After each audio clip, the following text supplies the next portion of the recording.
আমার স্বামীর সাথে সংসার জীবনে এই ১৩ বছর হলো সম্পর্ক করে বিয়ে করেছিলাম আমরা। আমার ভাবির ভাই ছিল ও। আমি এতটাই অন্ধ ছিলাম যে ওর আমার সাথে রিলেশন চলাকালীন একাধিক সম্পর্ক ছিল তা জেনেও আমি ভুলতে পারিনি ওকে। বিয়েটা হয়েই গেল। একরকম সবার অমতে আমি বাসা থেকে পালিয়ে ওদের বাসায় চলে যাই। আমার ভাই রাজি ছিলেন না, তবুও কিছু করার ছিল না আমার। আমার শ্বশুর-শাশুড়ির মেয়ে যেহেতু আমার ভাইয়ের বউ, তাই তারা আমার উপর অত্যাচার করতে পারেনি। মিলনের সাথে ১৩টা বছর কাটিয়ে দিলাম। আমার ২ জন কন্যা সন্তানও আছে আল্লাহর রহমতে। মিলনের বিয়ের পরেও বিভিন্ন মেয়ের সাথে ফোনে কথা বলতো, আমি কিছু বলতাম না। বলতো, "কথা বললে কি জাত যায়? এরা তো ফ্রেন্ড, বউ তো তুমি।" আমার ছোট মেয়ে হবার পর থেকে মিলনের পরিবর্তন হতে লাগলো খুব। চাকরির সুবাদে ও থাকতো দূরে। প্রায় ১ মাস পর আসতো। আমি ওর বাবা-মায়ের সাথে থাকতাম। এত কিছু ত্যাগ করেও শুধু চেয়েছি মিলনের মনের মতো হতে। এর মাঝে হঠাৎ মিলন ঈদে বাড়ি আসলো না। আমি বারবার জিজ্ঞাসা করাতে ও বলল ওর এক বোনের বাড়িতে। আমি, "কোন বোন? তোমার একমাত্র বোন তো আমার ভাবি। আর কে?" মিলন, "আহা নিশি, সে না। এ আমার ধর্মের বোন। অনেক ভালো। তোমায় নিয়ে একদিন যাব।" এরপর ওই মেয়েকে আমাকে কল দিল। একদিন কল দিয়ে বলে, "ভাবি, আমি বৃথি।" "কোন বৃথি?" মিলন কিছু বলেনি। "ওই যে আমাদের বাড়িতে আসছিল।" "ও, ওই যে বোন? হুম, আমি সেই। ভালো আছেন?" এরপর প্রতিনিয়ত ও কল দিত। মেয়েও বিবাহিতা। কথাও খারাপ লাগতো না। কয়েক মাস পর মিলনকে বললাম ওদের বাড়ি নিয়ে যেতে। মিলনও রাজি হয়ে গেল। আমরা বৃথির বাড়িতে গিয়ে দেখি মেয়ে আমার চেয়ে বড় হবে। কিভাবে এই মেয়ে মিলনের বোন মানায় বুঝলাম না। তবুও স্বামীর উপর অন্ধ বিশ্বাস আমি রেখেছিলাম। ২ দিন ছিলাম। হঠাৎ এক রাতে মিলন দেখি আমাদের রুমে নাই। গ্রামে এত রাতে কই বা যাবে? এই ভেবে ওকে খুঁজতে লাগলাম। হঠাৎ এক রুম থেকে মিলনের হাসির শব্দ পেয়ে আমি রুমের সামনে গেলাম। রুমে দেওয়া আমি দরজায় কান পেতে শুনছি ভিতরে শুধু মিলন না, ভিতরে কোনো মেয়ে আছে। আচ্ছা, এ বাসায় বিথি ছাড়া অন্য মেয়ে নেই। আর বিথির সাথে দরজা বন্ধ করে হাসাহাসি করার কি মানে? দরজার পাশের এক ভাঙ্গা জানলা ছিল। আমি জানলার পাতটা সরাতে যা দেখলাম তা দেখার জন্য আমি কখনোই প্রস্তুত ছিলাম না। রুমের ভিতরে বিথি আর মিলন একে অপরকে জড়িয়ে ধরে দাঁড়িয়ে আছে। বিথি বলছে, "নিশিত চোখে হারাও, আমার দিকেও তো তাকাবার সময় নেই।" মিলন হেসে বলে, "ওকে দেখে হারানোর কি আছে? বিয়ের আগে সুন্দরী ছিল, এখন ২ মেয়ের মা। বুড়ি বুড়ি ভাব, ভালোবাসা কি বুঝবে?" এই আমার ভালোবাসার দাম দিল না। আমি রেগে গিয়ে দরজা অনবরত ধাক্কা দিতে লাগলাম। মিলন দরজা খুলে বিথির দিকে তাকিয়ে বলে, "দরজাটা দিলি কেন বিথি?" আমি মিলনকে ধাক্কা দিয়ে বিথিকে থাপ্পড় দিলাম। বোন সেজে তো, তাই না? বোন ভাইয়ের সাথে নোংরামি করতে গায়ে বাঁধে না? আল্লাহর ভয় নাই? মিলন, নিশি কি শুরু করলা? আমি, তুই একটাও কথা বলবি না, একটাও না। তুই না বাবা হয়েছিস, এই প্রথম আমি ওকে তুই বলে সম্বোধন করলাম। বুক ফেটে কান্না আসছে। একদিনের তিল তিল করে জমানো সম্মান আজ ভেঙে চুরমার হয়ে গেল। মেনে নিতে পারছি না, না মেনেও উপায় নেই। মেয়েরা জানলে মরে যাবে। এই বলে কাঁদতে কাঁদতে রুমে চলে আসলাম। সারা রাত মিলনের সাথে আমার সামনে আসেনি। মেয়েকে জড়িয়ে ধরে কাঁদতে লাগলাম। এখন যেখানে আমি সন্তানের খেয়াল রাখার কথা, সন্তানের চোখে চোখে রাখার কথা, সে কিনা নিজের স্বামীকে চোখে চোখে রাখতে হচ্ছে। আয়নার সামনে দাঁড়িয়ে তাকিয়ে দেখছি, আচ্ছা মিলন, আমি বুড়ি হয়ে গেছি? কাকে ভালোবেসে হয়ে গেছি? তোমার সংসার সামলাতেই হয়ে গেছি। তোমার বাচ্চারই তো মা হয়েছি। এর প্রতিদান তুমি এভাবে দিলে? ছোট মেয়েকে বুকে জড়িয়ে নিয়ে কাঁদছি। ঘুম ঘোরে ঘোরে মেয়ে খানিক বাদে বাদে তাকায়, অবাধ ঘুমিয়ে পড়ে। সারা রাত মনে হলো কোনো স্বপ্ন আমায় গ্রাস করছে। বারবার কানে বাজছে, আমি বুড়ি হয়ে গেছি। রাগে ক্ষোভে আমি সকাল হলে নিজেকে নিয়ন্ত্রণ করতে না পেরে সবাইকে ডেকে বলে দেই যে বিথি আমার বরের সাথে অবৈধ সম্পর্ক করেছে। আমার আস্থা ছিল বিধির পরিবার আর যাই হোক এই ব্যাপারে সাপোর্ট করবে না। তবে তারপর যা শুনলাম তা আমাকে আমার পায়ের নিচ থেকে মাটি নিয়ে গেল এক নিমেষে। বিথির মা উঠে মুখের উপর বলে দিলেন, মিলন তো বিথিকে বিয়ে করেছে। আমরা সবাই সাক্ষী ছিলাম। ১ টাকা ২ টাকা নয়, ৭ লক্ষ টাকার কাবিনে। মিলন বলেছে তুমিও মেনে নেবে। কি? মিলন বলেনি? মিলন মাথা নিচু করে দাঁড়িয়ে আছে। বিথির সাথে মিলনের বিয়ে হয়েছে আরো ২ মাস আগে, আর তা বাসার সবাই জানে। মিলন বলেছে আমায় রাজি করিয়ে বিথির বাড়িতে নিয়ে যাবে। তার মানে ঈদে এই কারণে বাড়ি আসেনি মিলন। আমি এরপর আর মিলনের দিকে তাকাতে পারিনি। আমি সন্তানদের নিয়ে একাই বের হয়ে আসি। গ্রামের সহজ সরল মেয়ের মনে যে এত শক্তি আসতে পারে তা আমি নিজেকেই দিয়ে প্রমাণ পেয়েছি। আমার সন্তানরা আমায় শক্তি জুগিয়েছে। ঘৃণা লাগতো খুব, যে ঘৃণা মিলনকে ভালোবাসার মানুষ থেকে এক নিমেষে ঘাতকে পরিণত করেছে। ভালোবাসার থেকে ঘৃণায় পরিণত হলে তা খুব ভয়াবহভাবে কাজ করে। তাকে খুন করতেও বাধে না। আমি আমার মেয়েদেরকে নিয়ে বাপের বাড়ি চলে এলাম। বাপের বাড়ি বলতে মা ভাবির সংসারে, আর ভাই দূরে থাকে। ভাইকে সব বলতে ভাই বলে দিয়েছে মেয়েদেরকে আর তোকে আমি চালাতে পারবো, ওর কাছে যেতে হবে না। মাথার উপর ভাই যখন বিশাল আসমানের ন্যায় ছায়া হয়েছিল, আর সন্তানরা ছিল আমার শক্তি। আমার লক্ষ্য ছিল যে যে কিছুর বিনিময়ে ওই লম্পটকে শাস্তি দেওয়া। ভাই কড়া গলায় ভাবিকে জানিয়ে দেয় আমার বোনের দিকে যে তাকায়নি সে ভাইয়ের সাথে সম্পর্ক রাখা যাবে না। লম্পটের একটা ব্যবস্থা করতেই হবে। আমিও আর ভাইয়ের কথার বিরোধ হইনি। কার জন্য হব? যে কিনা আমার সাজানো সংসার এভাবে নষ্ট করে দিল। মেয়েগুলো কেমন বিষণ্ণ মনা হতে রইল। বাবা মরে গেলেও এক, কিন্তু যার বাবা তার মাকে এভাবে প্রত্যক্ষণ করে সেই মেয়েগুলো তো বেঁচে মরে গিয়েছে। আমি ভাবলাম মিলনকে ডিভোর্স দিয়ে দেব, তবে তার আগে ওর বিরুদ্ধে প্রতারণার মামলা করব। তাই করছি। ভাবিও নিজে ভাইয়ের বিরুদ্ধে গিয়ে আমার পক্ষ নিয়েছিল। মামলা করার পর পুলিশ ওকে নিয়ে যায়। ৩ দিন জেলে থাকে, আর ওর চাকরিও চলে যায়। যে মোনাজাতে একদিন ছিল দোয়া, সেই মোনাজাতে কত কেঁদেছি শাস্তি পাক। জেলে যেদিন দেখতে গেলাম মনের ভিতর হু হু করতে লাগলো। আমি তার চোখে কোনো অনুতপ্ত দেখিনি, বরং তার ছিল আমার প্রতি ক্ষোভ। তার চাকরি যাবার কারণ হলাম আমি। শুধু জিজ্ঞাসা করেছিলাম বিথিকে ছাড়বে? আমার টাকা লাগবে না, আমি কাজ করে তোমাকে খাওয়াবো। সে প্রতি উত্তরে আমায় বলেছিল সম্ভব না, চাইলে তুমি ছেড়ে যেতে পারো। ওই সম্ভব নয় কথাটা মন থেকে আমার আর ওর মাঝে বিচ্ছেদ ঘটিয়ে দেয়। আমি ওকে মন থেকে আর স্বামী মানি না, কখনোই পারবো না। বাসায় এসে ভাবতে থাকি, আমার অনেক কাজ আছে, মেয়েদের পড়ার ব্যবস্থা করতে হবে। দরকার হলে আমি গার্মেন্টসে যাব, তাও মেয়েদের শিক্ষিত বানাবো, যাতে আমার মতো অবস্থায় পড়লে দিক বিদিক হতে না হয়। সকালে ভাবির কণ্ঠে শুনে ঘুম ভাঙে আমার। দরজায় কান পেতে শুনি ভাবি মিলনের সাথে ফোনে কথা বলছে। তখন বুঝতে বাকি নেই মিলন জেল থেকে ছাড়া পেয়েছে। ভাবি বারবার বলতেছিল, পুরুষ হলে যে জেল খেটেছে তার দিকে মুখ ফিরে তাকাবি না। আমি চাইলে আমার ভাইয়ের কাছে বলতে পারতাম, বলিনি। আমি চাইনি আমার জন্য একটা সংসার নষ্ট হোক। কিছুদিন পর ভাবি আমার সাথে খারাপ আচরণ করতে থাকে।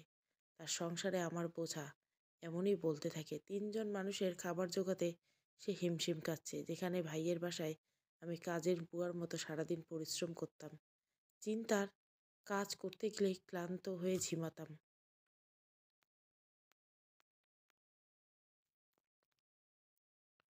মাথার কাজ করতো না। মানুষ, একজন মানুষ ৩৮ থেকে ৪০ বছরে এসে যদি বুঝে তার পিছনের বছরটাই বৃথা, তখন তার ইহকাল নরকে হয়ে যায়। আমারও তাই হয়েছে। দিন দিন ভাবি আমার সাথে মেয়েদের সাথেও খারাপ আচরণ করতে থাকে। আর তার চেয়েও কষ্টের হলো মিলন যে বিথিকে বিয়ে করবে তা আমার ভাবিও জানতো। কথায় কথায় সবই জেনেছি। এত বড় শত্রুর কাছ থেকে কি হবে? আমি মেয়েদের নিয়ে শ্বশুর ঘরে চলে আসি। আমি পদে পদে বুঝেছি মেয়েদের নিজেদের পরিচয় না তৈরি করতে পারলে পিং পং বলের মতো এ দুয়ার ও দুয়ারে লাথি খেয়ে গড়ায়। না আছে আমার বেশি শিক্ষাগত যোগ্যতা, না আছে চাকরি করার ক্ষমতা। ডিভোর্স দিলে আমি কি করে থাকবো মেয়েদের নিয়ে? তখন হয়তো মেয়েদের সৎ মায়ের কাছে থাকতে হবে। আর আমি চাকরি করতে গেলেও ধোঁকা খাবো না। মেয়েদের চিন্তায় রাস্তায় পড়ে মরে থাকবো, বেশি হলে আবার আমার বিয়ে দিয়ে দিবে। আমার মেয়েদের দীর্ঘ নিঃশ্বাসে আমি শেষ হয়ে যাব। সবাই বলবে মেয়ের মা নষ্টা ছিল, না হলে বিয়ে করে কিভাবে? আর যার বাবা মা এমন, তার মেয়েকে কেউ বিয়ে করবে না। ভাবলাম এদের বিয়ে দিব কি করে, তাই শ্বশুর ঘরে আমি খড়কুটো আগলে রইলাম। মনে চিন্তা ছিল মেয়েরা লেখাপড়া করে বৃত্ত হলেই আমি চলে যাব দূরে কোথাও। এদিকে মিলনের এক শ্বশুরবাড়ির লোক তাকে চাকরি দিয়েছে, তাতে বিথি এখন সবার পছন্দের বউ। আমার শাশুড়ি এসে আমার মাথার হাত রেখে বলে গেলেন, শোনো, মহিলাদের এত দেমাক থাকতে হয় না। ছেলে মানুষ এসব করে মেনে নে। মাঝে মাঝে কল দিস। মায়া না থাকলে পুরুষ মানুষকে বাধা যায় না। আমার গা গুলিয়ে আসে, কানে বাজতে থাকে আমি বয়স্ক হয়ে গেছি। উনানের পাশে হলুদ কুকুরের বসে ঝিমায়। মিলনকে আমার অমনই এক পশু মনে হয়। শাশুড়ি ফোন এনে হাতে দিয়ে বলল, দে কল দে। ও টাকা পয়সা না দিলে চলবে কি করে? মিলনকে কল দিলাম। এত মাস পর আমার কল পেয়ে ও আমার সাথে খারাপ আচরণ করেনি। সতে হলেও এককালে ভালোবেসেছিলাম, 13 বছর সম্মান করেছে ওকে। আর যাই হোক, ওর সন্তানের মা আমি। এতদিন পরে কল দিলে জেলে নিবে না কি আবার? আমি হেসে বললাম, না, সেই ক্ষমতা আমার নাই। মেয়েদের জেদ দেখানো ভুল। বিয়ে যখন করেছো তা তো আর মুছে ফেলা যাবে না। এখন আমাদের সন্তানের ভবিষ্যতের কথা ভাবা দরকার আছে। তুমি বাড়িতে না আসো ঠিক আছে, তবে সন্তানদের লেখাপড়া চালিও। মিলন বলল, নিশি, আগে বুঝলেই হতো। আমি তোমাদের স্থান আগের মতোই রাখতাম। আমায় ঘৃণার চোখের জল টপ টপ করে ঝরতে লাগলো। একবার একবার যদি অনুতপ্ত হতো, একবার যদি ভুল স্বীকার করতো, আর কিছু চাওয়ার ছিল না আমার। আমার তখন ভিতর থেকে কান্না দমকা বাতাসের মতো বের হয়ে আসে। এর ভিতর কোনো অনুতপ্ত নেই, না আছে অপরাধবোধ। আমি মুখে শাড়ির আঁচল গুছিয়ে কথা বলছি। মিলন বলল, আমি তোমার উপর কোনো অবিচার করব না, কালই টাকা পাঠাবো। তবে একটা শর্ত, তুমি তোমার ভাইয়ের সাথে আর যোগাযোগ রাখবে না। আমি জানি আমার প্রতি যত ক্ষোভ সেই তৈরি করে দিয়েছে। আমি তাচ্ছিল্যের ভরা হাসি দিয়ে বললাম, না, রাখবো না। কারণ আমি যদি আমার ভাইয়ের সাথে তেমন যোগাযোগ রাখি, তাহলে তোমার বোনের সংসারটাও টিকবে না। ওপাশ থেকে আর কথা আসে না, একদমই আসে না। মনে মনে বললাম, এর চেয়ে আর কি অবিচার আছে? সব মুখ বুঝে মেনে নিচ্ছি আমার সন্তানদের জন্য। আজ ওরা না থাকলে মরে যেতাম। কি আছে আমার বাঁচার অবলম্বন? শুধু ওরা দুজন। বাঁচতে টাকা পয়সা কিছু লাগে না। একটা মেয়ের শুধু চরিত্রবান একজন স্বামীর হাত থাকলেই হয়। আমার তা নেই। মেয়ে দুটো মুখ গম্ভীর করে রাখতো। বড় মেয়েটা বাবা বলতে পাগল ছিল, আজকাল বাবাকে ভয় পায়। হঠাৎ একদিন সকালে মিলন বিথিকে নিয়ে হাজির। দরজার আড়ালে দাঁড়িয়ে আছি আমি। যে মানুষটার জন্য নতুন শাড়ি, চোখে কাজল পরে অপেক্ষা করতাম, আজ তার ডান পাশে দাঁড়ানো বিথি। গোলাপি শাড়ি মাথায় ঘোমটা দিয়ে হাসি মুখে দাঁড়িয়ে আছে, অভয় হয়ে। আজ সবচেয়ে ভরসার জায়গা তার স্বামী। আমার শ্বশুর শাশুড়ি হাসি মুখেই ঘরে তুলছে। এখন বুঝলাম, এতদিন তাদের খেদমত করেও মন পায়নি। শাশুড়ি মা বিথির দুগালে হাত দিয়ে আদরের ন্যায় বলল, একদম পুতলাবো। শুনতে পেলাম বড় মেয়েটা হেঁচকি তুলে কাঁদছে। একের পর এক মানুষ আসছে নতুন বউ দেখতে। বলে গেল, কয়েক বছর এগোলে আমার বড় মেয়েরই বিয়ের প্রপোজাল আসবে। সেখানে তার বাবা বউ নিয়ে এসেছে। আমি জানি আমার মেয়েদের বুকের ভিতরে জমানো দাগ কেউ সরাতে পারবে না। ছোট্ট মেয়েটার জ্বর উঠল। তার বাবা মায়ের মাথায় হাত দিয়ে দেখছেন। এর মাঝে বিতি এসে মিলনকে বলল, আপনি এখানে কেন? আমি নতুন এলাম, একা একা বসে আছি, চলেন, কথা আছে। মিলন অনিচ্ছাকৃত চলে গেল। আমি জানি আমি মেয়েদের রেখে চলে গেলে এই দুনিয়ায় ওদের আপন বলতে কেউ থাকবে না। পাশের রুম থেকে বিতের হাসির শব্দ ভেসে উঠছে। আমার স্থান হয়েছে আমার মেয়েদের কক্ষে। 13 বছরের যে কক্ষ আমাদের কত স্মৃতি রয়েছে, আজ সব বিসর্জন দিয়েছি। মনেই আবেগ যেখানে কবর দিয়েছে, সেখানে রুম তো সামান্য জিনিস। পুরুষরা কি ধাতু দিয়ে গড়া, যে রুমের প্রতিটা কোণায় আমার স্মৃতি জড়ানো? মিলন কি করে অন্য মেয়েকে সেই জায়গায় বসায়? আমি মরিনি, জ্যান্ত মানুষের সামনে কি করে অন্য মহিলাকে একই ভাবে ভালোবেসে কাছে টেনে নেয়? যাদের হাসির শব্দ বেড়েই যাচ্ছে, পারতে আমার বুকের ভিতরে ক্ষতর ব্যথা। ছোট মেয়েটার জ্বরের ঘরে বলে উঠছে, আম্মু, আমায় রেখে যেও না আম্মু। মেয়েকে বুকে শক্ত করে আগলে নিয়ে বলতে থাকলাম, মরলে একসাথে মরবো, বাঁচলে একসাথে। আমার পাওনা প্রতিটা ক্ষতের দাম তোরা দিস মা, নিজের পায়ে দাঁড়িয়ে আমার সম্মান রাখিস। রান্নাঘর থেকে উচ্চস্বরে আমার শাশুড়ি আমায় ডাক দিয়ে বললেন, বড় বউ, পোলাওটা দেখে তো ঠিক হয়েছে কিনা। আমার কাছে এবারই এক মরা বাড়ির মতো। মরা বাড়িতে কেউ শোক রেখে পোলাও রান্না করে? মানুষ সিনেমার অভিনয়কেও হার মানায়। হার না মানলে এই 13 বছর ধরে বৌমা বলে সম্বোধন করতো, আজ এক ঝটকায় বড় বউ হয়ে গেল। কি অদ্ভুত দুনিয়ার খেলা! পরিবেশন করে ক্লান্ত হয়ে বিছানায় শুয়ে রইলাম। কোনো পাপের শাস্তি পাচ্ছি জানি না আমি। শাশুড়িমা কথায় কথায় ঝাড়ি তুলে ডাক দেন। আজকাল আমার বিরুদ্ধে নানা অভিযোগ। কারণ আমি তার ছেলের চাকরি নষ্ট করেছি আর ওই বউ চাকরি দিয়েছে। ছেলে খুশি যেখানে, যেখানেই তার বাবা মাকে সুখ খুঁজে পান। আমার মতো বউ মরলে আরও বউ পাবে, বরং শাশুড়ি আমার পক্ষ নিলে অবাক হতাম।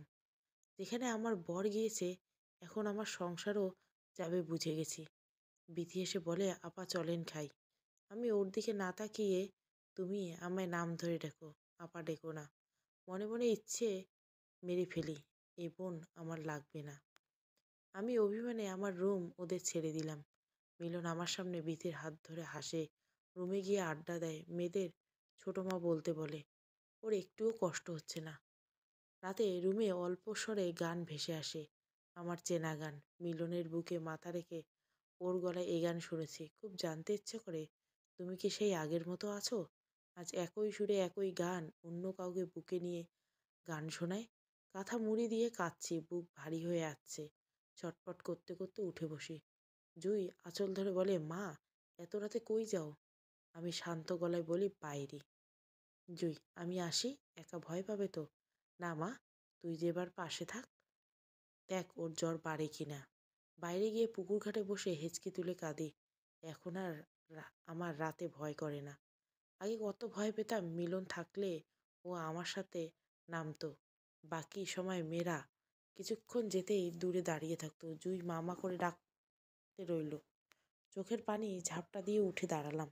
আজকাল মেয়েগুলো আমায় চোখের আড়াল হতে দেখলে ভয় পায়। এই ভাবে হয়তো মা বুঝি শোকে মরে যাবে। মা যে পাথর হয়ে গিয়েছে। জুইকে নিয়ে ঘরে এলাম। মিলন ওপাশে রুম থেকে বলে উঠল, নিশি, বাইরে যাবে? আমি আসবো। আমি না বলতেই নিলেই শুনতে পাই বিথি বলে, থামেন, সে কি কচি খুকি নাকি? মেয়েরা আছে না? মিলন কিছু বলতে গিয়েও যেন থেমে যায়। খানিক বাদে বিথির অট্টহাসি লুটিয়ে পড়ল। পাশের কক্ষ থেকে শাশুড়ি সরু গলায় শ্বশুরকে বলছেন, নতুন বউয়ের লজ্জা শরম কম, দেখেন কিভাবে হাসে। বিছানায় গা এলিয়ে দিয়ে যেবার কপালে হাত বুলিয়ে দিলাম। যেবার শান্ত গলায় জিজ্ঞাসা করে, মা তুমি কাঁদতে গিয়েছিলে তাই না? আমি জেবাকে বুকে টেনে নেই। খুব জানতে ইচ্ছে হয় মিলন, যদি আজ আমি অন্য ছেলের সাথে এমন করতাম কি বলতে তুমি? আমায় কি রাখতে সংসারে? নিশ্চয় না। মেয়েরা এসব পারে না। মেয়েদের অন্যায় দেখেও চুপ থাকতে হয়। আচ্ছা, কখনো বিথিকে বুকে টেনে হুট করে বুক ভারী হয়ে আসে না ওর? নিজের বিবেকে কখনো ছোট মনে হয় না? নিজের এমন রূপ দেখে ঘৃণা লাগে না? বিথির মাঝে কখনো আমায় দেখে না? না, কি পশু? আর ও সমান, শুধু চাই শিকার আর তাজা মাংস। আজকাল লজ্জা নেই মিলনের। বাবা মার সামনে বউয়ের হাত ধরে কথা বলে। আর একসময় আমি শিখিয়েছিলাম ভদ্রতার, নম্রতা, সম্মানকে। আজ আমার খারাপ লাগে না। মিলন তার বউকে নিয়ে আমার পাশের রুমে থাকে, তাতে আমার বিন্দুমাত্র কষ্ট হয় না। কেন হবে? ওকে আর আমার সেই মিলন মনে হয় না, পরপুরুষ মনে হয়। রুমে আমি আমার ভালোবাসার ঘ্রাণ পাই না। পরপুরুষ আর লম্পটের বিকট গন্ধ আমার দম বন্ধ হয়ে আসে। গা গুলিয়ে বমি পায়। পরপুরুষ আর যাই হোক করুক, আমার কি? তবে মাঝে মাঝে বুক ব্যথা হয়, মাঝে মাঝে চোখ ভারী হয়ে আসে, মাঝে মাঝে ঘন নিঃশ্বাস বেরোয়। এই ভেবে জীবনের প্রথম পবিত্র মন দিয়ে ভুল মানুষ চিনালাম। আফসোস হয় যদি নিজের পায়ে দাঁড়াতাম। আজ উচিত জবাব দিয়ে মন ঠান্ডা করতাম। দুদিন বাদে মিলন আমার কাছে আসে। ছুতো পেলেই হাত ধরে। আগের মতো বাহানা খুঁজে স্ত্রী হিসাবে দূরত্ব দূর করতে চাই। আমি এড়িয়ে চলি। একদম এড়াতে না পারলেও বিথিকে ডাক দেই। যাকে ঘৃণা মন থেকে এসে যায়, তার প্রতি আর মায়া অনুভূতি কাজ করে না। বিথিকে রেখে মিলন কাজে যায়। দরকার ছাড়া আমরা কথা বলি না। একসময় মিলনের সাথে ঘন্টার পর ঘন্টা ফোনে কথা হতো আমার। আজ মানুষটা পাল্টেছে, পাল্টেছে গলার স্বর। আজ আর আমার কণ্ঠ ভালো লাগে না মিলনের। ফোন করে শূন্য। কল দিলেও বাচ্চারা চায়, তারা কথা বলে না। বড় মেয়ে দু এক লাইন কথা বললেও ছোট মেয়ে খুব অভিমানী, এক্কেবারে কথা বলে না। বিথির কানে সারাক্ষণ ফোন লেগেই থাকে। আমি জানি না আমার জায়গায় অন্য মেয়ে হলে কি করতো, তবে আমার আর কিছু করার ক্ষমতা নেই। মাঝে মাঝে ধ্যান দিয়ে থাকি বিথি কি এমন সুন্দর যা আমার ভিতরে নাই। মেয়েদেরকে জিজ্ঞাসা করি, মা বলতো আমি ফর্সা নাকি তোর ছোট মা? বড় মেয়ে টপ টপ করে চোখ দিয়ে পানি ছেড়ে দেয় তো, আর ছোটটা মুখের উপর বলেই দিত, ওই মহিলারে মা বলতে যাব কেন? ওই মহিলা তোমার পায়ের নখের যোগ্য না। এর মাঝে বিথি এসে বলে, চলো তোমাদের গোসল করিয়ে দেই। বড় মেয়ে উঠে বলে, আমি মায়ের সাথে করব। বিথি মুখ বাঁকিয়ে বলে, এত বড় হয়েছে এখনো মায়ের সাথে কি? ছোট মেয়ে উঠে বলে, তাতে আপনার কি? বিথি উঠে মেয়ের গালে চড় বসিয়ে দেয়। আমি তখন রাগ আর সামলাতে না পারে বলি, দেখো বিথি, মেয়েদের গায়ে আমি কখনো হাত তুলি নেই, তুমি খবরদার এটা করবে না। বিথি রাগান্বিত হয়ে বলে, শাসন করতে জানতে হয়, আমি সে অধিকার তোমার নাই। বিথি কেঁদে কেঁদে মিলনকে কল করে। মিলনও রাগ করেছে বিথিকে, মেয়েদের গায়ে মিলনও কখনো হাত তোলে নেই। এর মাঝে এক অচেনা নাম্বার থেকে বারবার বিথিকে কল দেয়। বিথি লোককে ঝাড়ি দিয়ে বলেন, পারলে আইসেন সামনে, কিছু করতে পারবেন না? আমার অবাক লাগে, কাকে এমন বলে। বিথির অগোচরে আমি ওই ফোন নাম্বার থেকে ফোন নিয়ে কল দিলাম। পরে জানতে পারে সে বিথির প্রথম বর। তার সাথে 18 বছর ঘর করে পালিয়ে আসে, পরে ডিভোর্স দিয়ে দেয়। এরাও মেয়ে, যে নিজের ঘর ভাঙে, সে কি করে বুঝবে কারো ঘর ভাঙার কষ্ট? এই মেয়েদের জন্য মেয়েদেরকে শত্রু মেয়েদেরই বলা হয়। আমি তাকে বাড়ির ঠিকানা দিয়ে বললাম হাসতে, আমি জানি না আমি ভুল করেছি নাকি। রাগ ক্ষোভ আমার অবুঝ করে তুলেছে। চাইতাম ও চলে যাক আমার চোখের সামনে থেকে দূরে। বিধিকে সহ্য হয় না আমার। কথা বলার পরে একদিন লোকটা বাসায় এসে হাজির। আমার শাশুড়ির জন্য ওকে নিতে পারেনি। তারা জেনে যায় তাকে আমি ঠিকানা দিয়েছিলাম। পরের দিন মিলন এসে আমার সাথে রাগারাগি করে বিথিকে তার কাছে নিয়ে যায়। যাক, তাও ভালো, এইভাবে শাস্তি পাচ্ছি, ওকে সামনে দেখতে হচ্ছে না। আমার শ্বশুর তার কয়েকদিনের মাঝে অসুস্থ হয়ে বিছানা নেয়। তখন কোনো বিথি এসে সেবা করেনি, তখন আমি ছিলাম তাদের একমাত্র অবলম্বন। প্রায় 3 বছর হয়ে গেল। ধীরে ধীরে মিলন কল দেওয়া অফ করে দিল, সাথে টাকা দেওয়া। শুনলাম ওদের ছেলে হয়েছে। 18 বছরেও যার বাচ্চা হলো না, সেখানে 3 বছরের বাচ্চা, তাও ছেলে। মিলনের কথা উঠছে, ছেলের গলায় বাবা ডাক শুনবে। আল্লাহ তার ইচ্ছে পূরণ করে দিল। আমি সেলাই মেশিনে কাজ করা শুরু করি, তা দিয়ে সংসার চালাই। শ্বশুর মারা যাওয়ার কয়েক বছর বাদে এসেছিল মিলন এসেছিল। কি রোগা হয়েছে, চোখের নিচে কালি। মিলনের মা তাকে বলে দিয়েছে আর আমাদের খোঁজ নিতে হবে না। শাশুড়ি দেরি হলেও বুঝেছে আমার গুরুত্ব, তাই মিলনের মুখের উপর বলে দিল, তোর বাবা তো চলেই গেছে, আমি আমার এই নাতনিদের দিয়ে কাটিয়ে দিব, আমার যা আছে তা এদের দিয়ে দিব। আমার কাছে এসে মিলন হাত ধরে ক্ষমা চায়। আমি বলি, মাপ চাইবার কিছু নেই, তুমি আর এসো না এই বাড়িতে। আজ আমার ছোট্ট কাপড়ের দোকান আছে, যা দিয়ে চলে যাবে। ডিভোর্স আমি দিব না, তাতে মানুষ আমায় খারাপ বলবে, কথা বের করবে। তুমি চাইলে দিতে পারো। মিলন চুপচাপ ছিল, আমি কথা বলিনি। আমি ঘৃণায় ওর চোখের দিকে তাকাইনি। অভিমান নিয়ে না খেয়েই চলে যায়। চেহারায় অনেক চিন্তার ভাঁজ আমি লক্ষ্য করেছি। ভুল মানুষকে কত নিচে নামিয়ে দেয়। পাপ মানুষকে করে আপনজন হারা, ঘর হারা। একদিন ভোরে মিলনের কলে আমার ঘুম ভাঙে। আমি ঘুমের মাঝে রিসিভ করলাম। ওর কান্নার শব্দে আমার ঘুম ভেঙে যায়। এই প্রথম ওর কান্না শুনতে পাই। ঘুম চোখে বললাম, কাঁদছো কেন, কি হয়েছে? মিলন কাঁপা কাঁপা স্বরে বলল, নিশি আমায় ক্ষমা করে দিয়েছো? আমি, এত রাতে আবার কি শুরু করলে? মিলন, নিশি, আমার শরীরে বড় রোগ জমেছে। মাকে জানিও আমি টাকার জন্য চিকিৎসা করাতে পারিনি।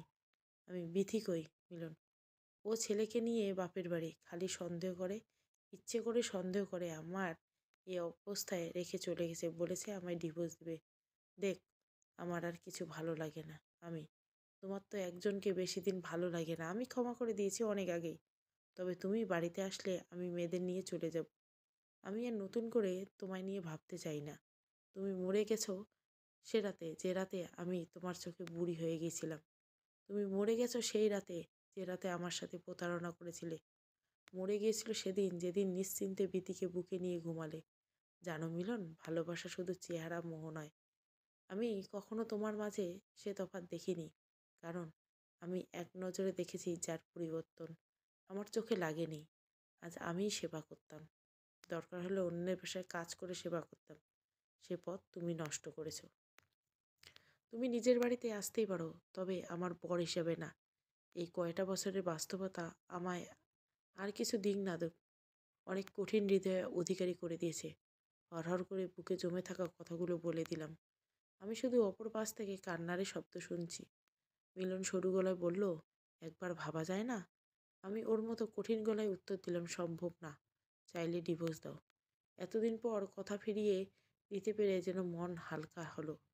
বাইরে বৃষ্টি হচ্ছে, জানলা খুলে বাইরে তাকিয়ে আছি। টের পাচ্ছি যেন বুকের ভিতরে জমা কষ্ট এভাবে বেড়েই যাচ্ছে।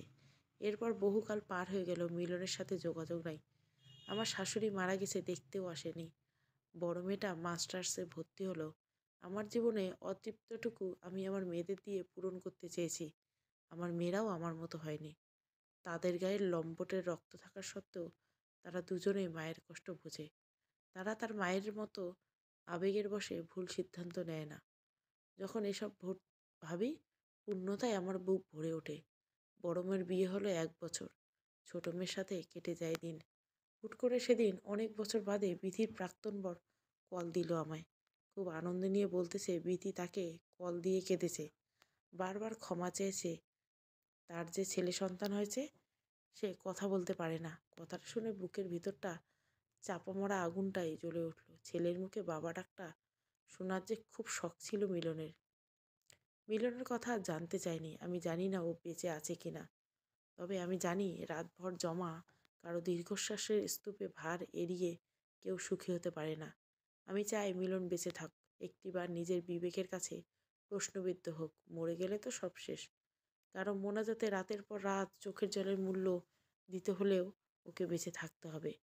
সাঁতারে না জানা পথিক যেভাবে জলের দিকে বেদিক ছুটে বেড়ায় ঠাঁই না পেয়ে, ও আমৃত্যু হাঁসফাঁস করবে এভাবে।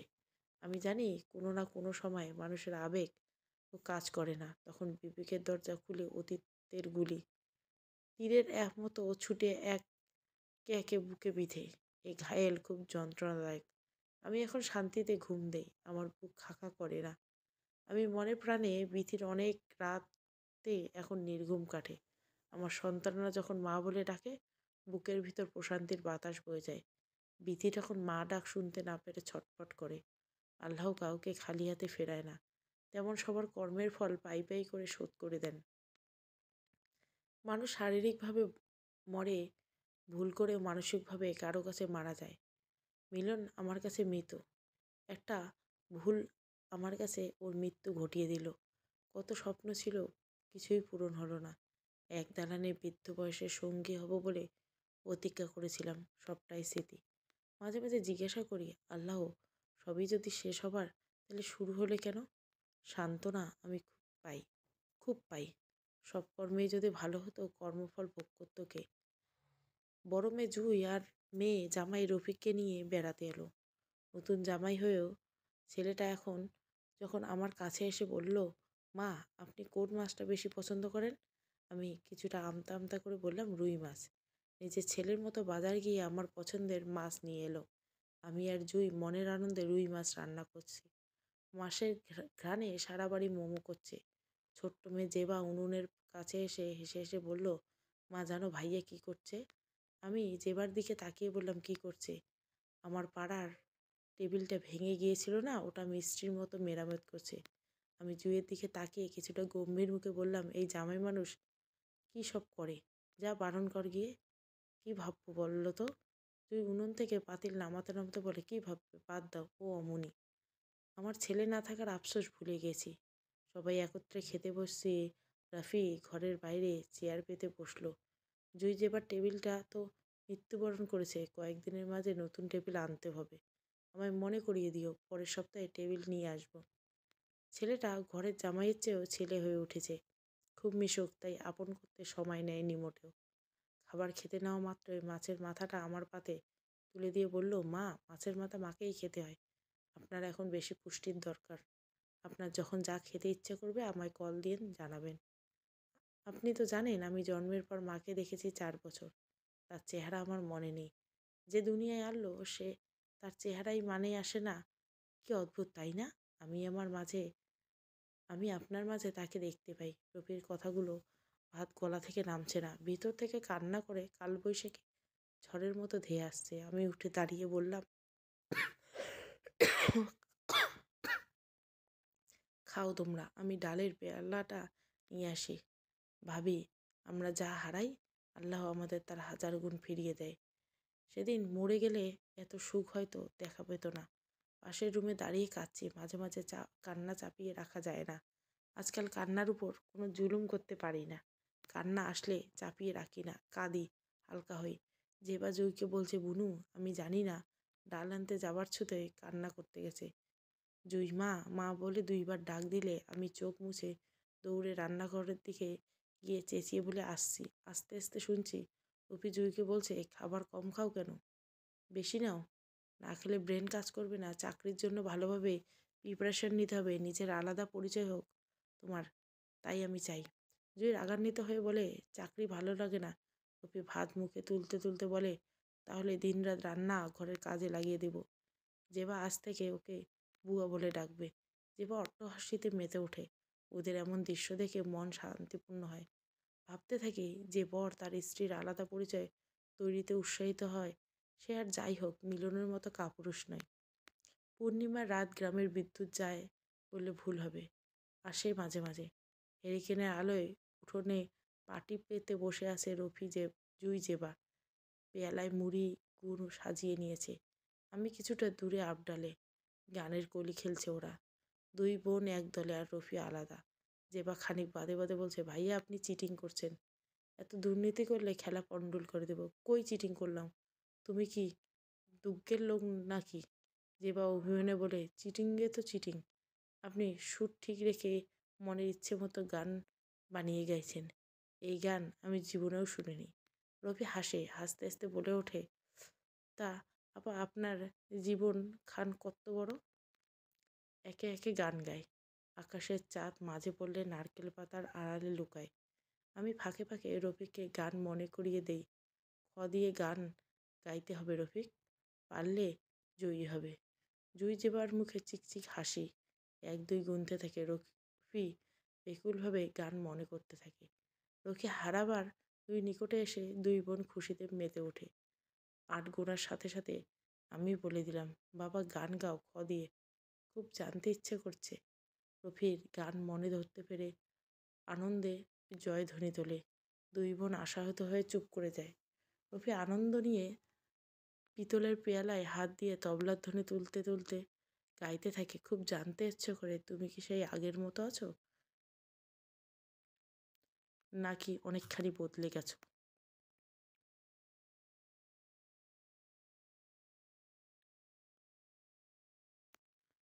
আমার চোখের পাতা ভারী হয়ে আসে। স্মৃতির ক্ষতরা চাঁদের মাঝে মাঝে উঁকি দিচ্ছে। জোনাকি পোকারা চারপাশে প্রদক্ষিণ করতে থাকে। গতকাল বাদে আনন্দ এ বাড়ির উঠোনে যেন প্রকৃতি সামিল হচ্ছে। ওদের আনন্দের আসরের দিকে তাকিয়ে চোখ মুছে ফেলি আঁচলে। জুঁই জেবার সাথে গান ধরল। পাশে কাঁঠাল বন থেকে ঝিঝি পোকারা সুর তোলে। রফি হাসে মুখ বলে ওঠে, মা আপনিও ধরেন। সাথে আমিও কাপা গলায় তুলি, খুব জানতে ইচ্ছে করে। মনে মনে ভাবতে থাকি এমন একটি আনন্দঘন আসরের স্বপ্ন ছিল কতকাল।